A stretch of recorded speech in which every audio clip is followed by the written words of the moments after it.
In this tutorial, we'll be trying to solve a problem called crush name. What we want to do is to input the name of user's crush and then print it 101 times on the screen. In order to solve this problem, we need to have knowledge of certain C fundamentals. So let's go through them one by one.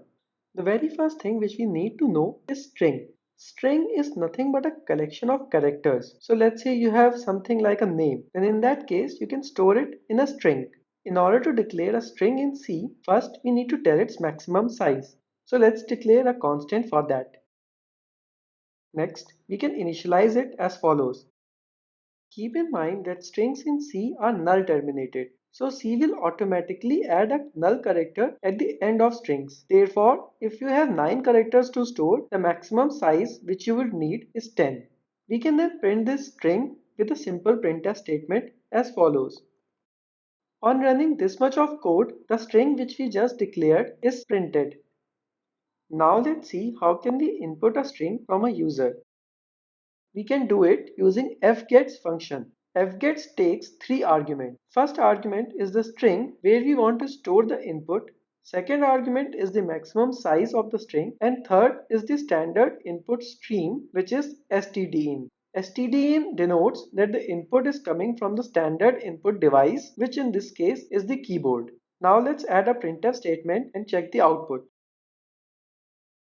As you can see, we are able to input a string and then display the string on the screen. Now let's talk about increment and decrement operators in C. Have a look at this code. Over here, we have a variable called a initialized as 5. Then we are incrementing it by 1 and then storing the result in the same variable. Obviously, a is equal to 6 would be displayed once we run the program.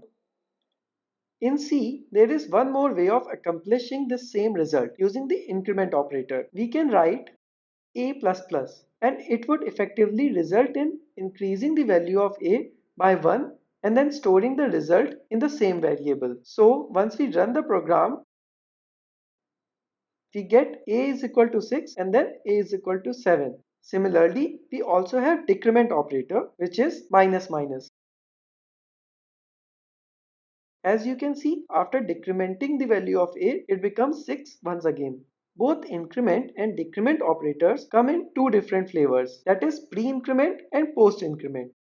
Let's say we have two different variables called b and c. Then we declare b as b++ and e as ++c. What you see in line number 19 is called post-increment operator, and what you see in line number 20 is called pre-increment operator.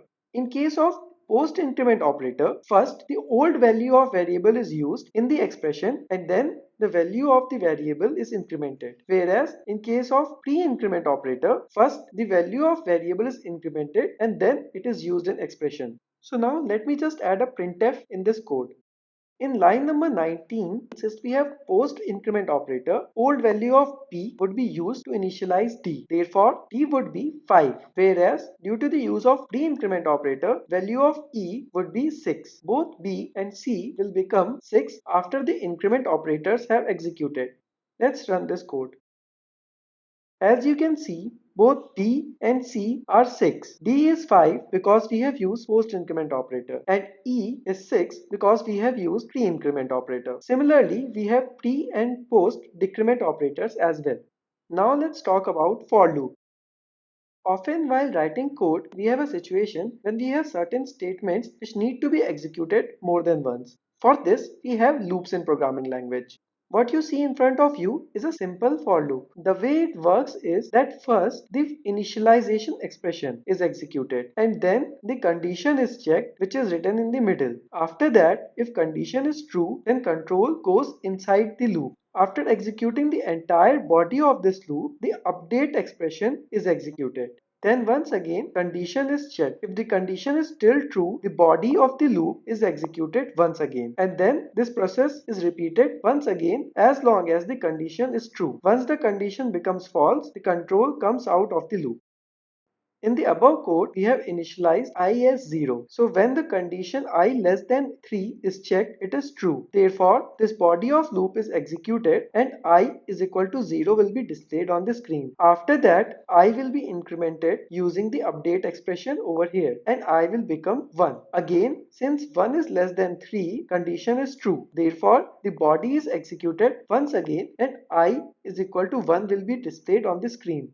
After that, once again, I++ will be executed and I will become 2. Then, since 2 is less than 3, body of loop is executed once again and I is equal to 2 will be displayed on the screen. After that, I++ will be executed and I will become 3. Since 3 less than 3 is not true, therefore control will come out of this loop and then after loop I is equal to 3 will be displayed on the screen. So let's try running this code.